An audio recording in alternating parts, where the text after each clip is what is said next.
My name's Evan Howard. I grew up over in Canada. I moved to Australia about a decade ago.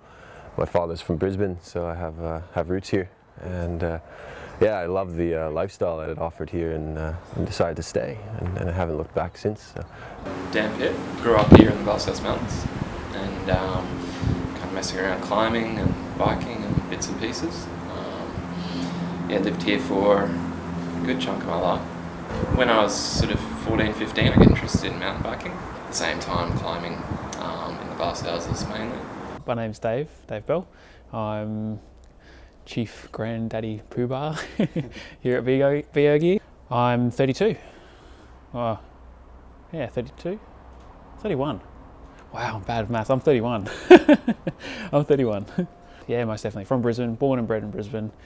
Well, really, I think outdoor gear should be designed to keep it as simple as possible, and that's how I personally work. I think, once you try to fancy things up, you're going to be in a lot of trouble. There's a point which is it's great, looks awesome, might function pretty well.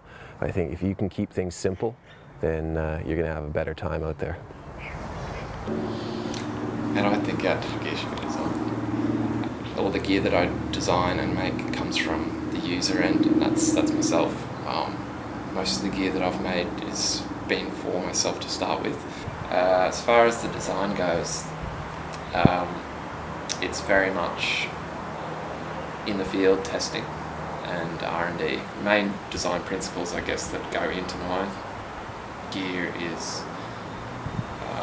keeping things simple and taking away the things that don't need to be there. Outdoor gear should be designed for the end user. It shouldn't be about making a profit. It shouldn't be about making something to fill a gap in your product line.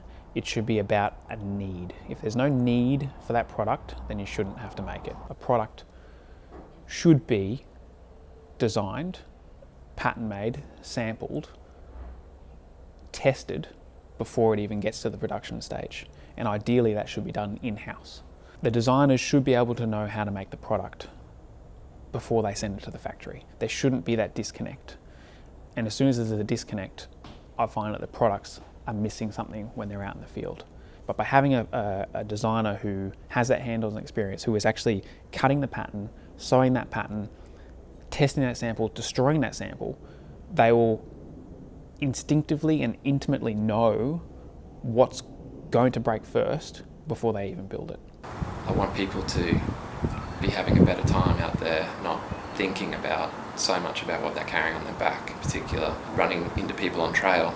You see these giant loads, and sometimes the look on their face is kind of saying, I'm not having the best time.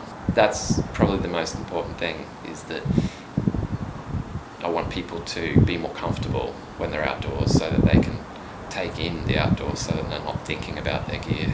It's not about being outdoors with your gear, it's about being outside. The gear that someone chooses will, make or break a trip. The gear you choose will, really allow you to sense nature, or, you can shelter from it. I don't know how deep you want to go into something like that, but, even a broken trip is not necessarily a bad trip. Some of my most memorable trips are trips that have fallen through and failed completely. It's, you look at the, maybe at the time I'll be mad or disappointed or, upset depending on what's happened. But later on, when you really look back on it, you go, those are the ones you tell around the campfire, really. It's, those trips that have gone